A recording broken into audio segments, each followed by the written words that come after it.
why our schools are burning, students are striking, and be getting rebellious.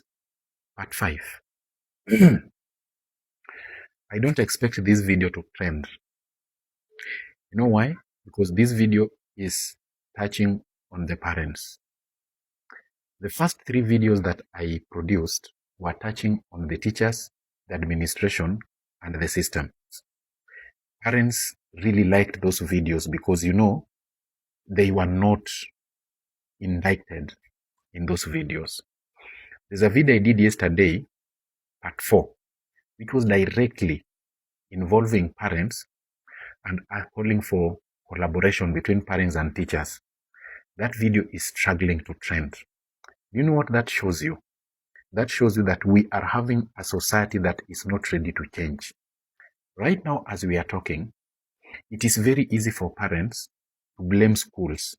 How schools are overpopulated, how schools are A, how schools are B, how principals are A, how teachers are B.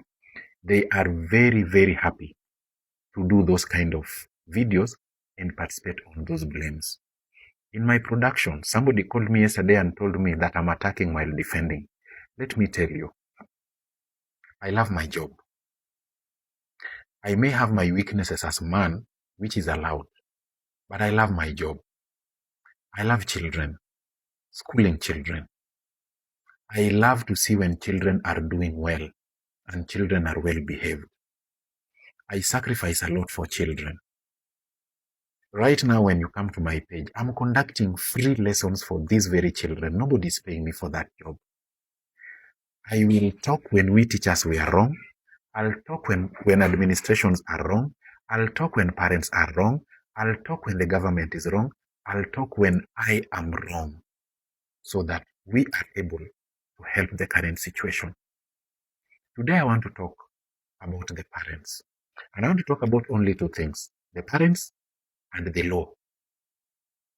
Let me start with the parents. Dear parent, I want you to look at this particular information I've attached here. I bumped into this information yesterday on social media as to whether it is true or false, but because it was posted by the Nation newspaper or the newspaper outlet, I want to assume this thing was right. I also want to assume it is right because I have personally met some of these handwritten demands from some students in different schools. Imagine your child says that they don't want to learn, they are banning their school, they are going on strike. They want to beat their teachers and beat the principals because they want to be allowed to keep dreadlocks. They want to be allowed to put on short skirts and trousers in school. Do you blame those children? I will not blame those children. Let me tell you why I will not blame those children. I want you to go and walk into any ECD class, any class that is having playgroup, baby class, grade 1, grade 2, grade 3, around that age. I want you to look at those children. How many of them are keeping, I'm talking about boys, leave alone girls first. I'm talking about boys. How many of those children who are boys, their parents have ensured that they are having rasta or dreadlock? How many of those children wamenyolewa like they are not children? Wamenyolewa box, wengine sijui wamenyolewa aje, wengine hata wamefanyiwa dai kwa nywele. They are having some very funny hairstyles at that age. How many of them? Teachers who are teaching ECD, teachers who are teaching baby class, who are teaching playgroup, who are teaching grade 1, grade 2, grade 3. How many of those children, particularly, for example, about boys, how many of them are keeping dreadlocks? How many of them are shaved like they are not students? I want you to tell me in the comment section. Question is, who has taken those children to kinyosis, to keep long hair, to keep dreads, to keep shaving the boxes and shaving all those things that they are shaving? It is the parents. And you know what they say? That is the normal trend. We find ourselves in a society where a young boy who is in grade 1 will look at the screen and see Willie Paul. The way Willie Paul is trending, everybody's dancing to Willie Paul's song. Willie Paul has put on dreads.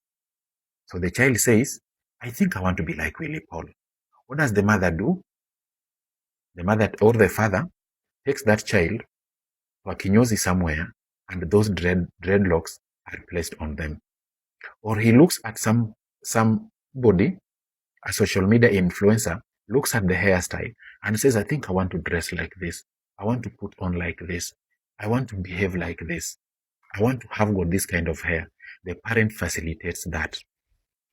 I want to ask you something, dear parent. When you were in school and when I was in school, what used to happen when your hair was long? Teachers would literally shave you using scissors, and your parents would support it. And that is how you became what you are. When your child has grown from baby class all the way, knowing that they can keep the kind of hair they want and their parents' support of it, when they go to secondary school and they are demanding for it, why should we complain when we saw all this along?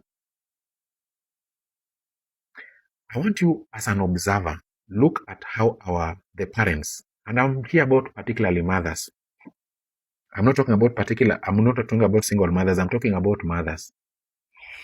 How do these young mothers dress when they are taking their children to be taken by the school bus to school?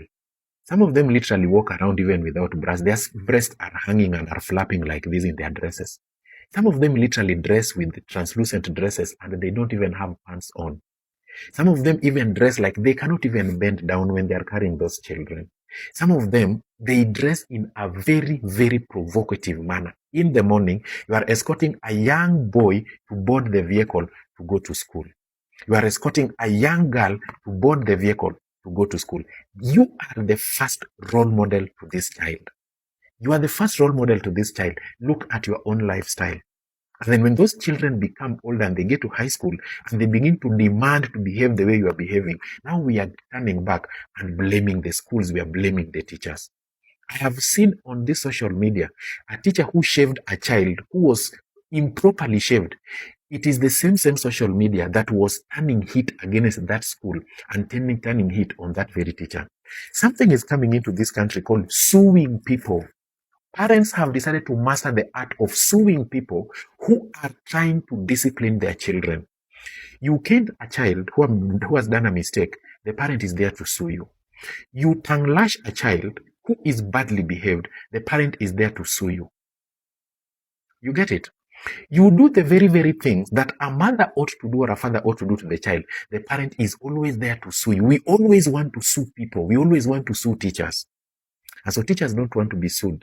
They've decided to leave your children and the law. Now look at the law. The law, and I've seen parents commenting that, and that is the truth. These children who are burning schools, who are causing destruction, are killing others. They have come home, they have made this debate on social media. And the debate is, we are children, we are under 18, we are protected by the law, nothing can happen to us.